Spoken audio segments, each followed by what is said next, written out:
Monyay, if you want to speak to it, man, since you came home, you've done a complete 360, right? You've been in and out like how I think Kuku was saying since being in middle school.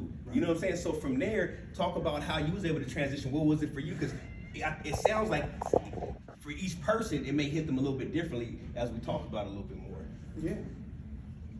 Okay, I would say we always have to figure out the why. The why, why you're doing what you're doing.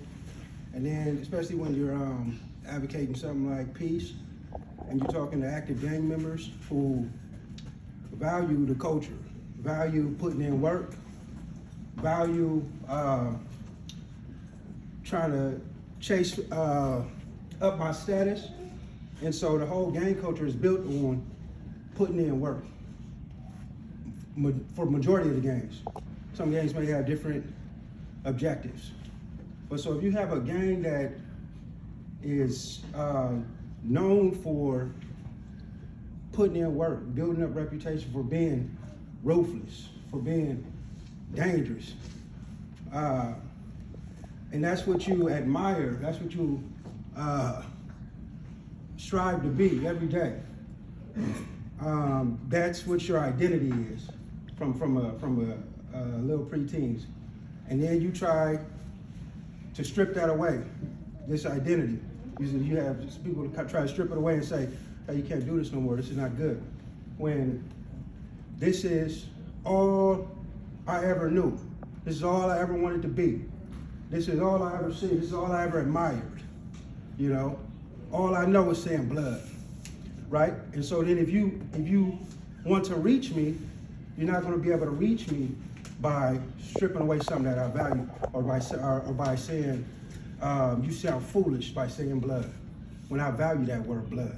And so we have to remember that when we're trying to reach people who are still actively involved in this lifestyle, people that value this lifestyle, we have to remember the why and what it meant to us. And it just, even if it didn't mean that much to you, it don't mean that much to them. And so I always try to be empathetic. But as far as my life, my lifestyle, my why, why did I change? Because for me, I got tired of listening to another man, not just a man, but I got tired of being told and sold a lie, living a lie. Mm-hmm. I've been to the top, I've been to the bottom. I've been to the one all the way to the four. I've been to juvenile hall, I've been to Campo, been to Barrett. I done swabbled up, I done got jumped out and did all that. And so, and I can tell you this, that for me, that at the end of the road, you sit there, like you say, and you are with those same people that you thought was enemies, and it's just, for me, it was not a gangster party.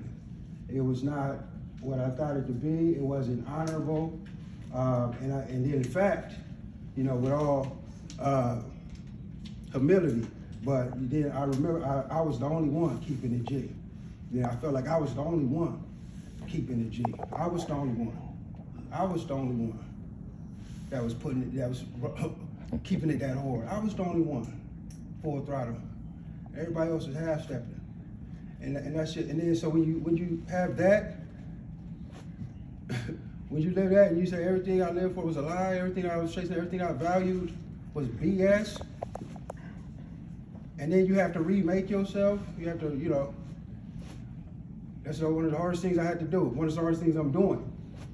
One of the hardest things I'm doing, but I still don't forget the importance of the word blood. For those that are still actively involved, that means something to them. That means something dear to them.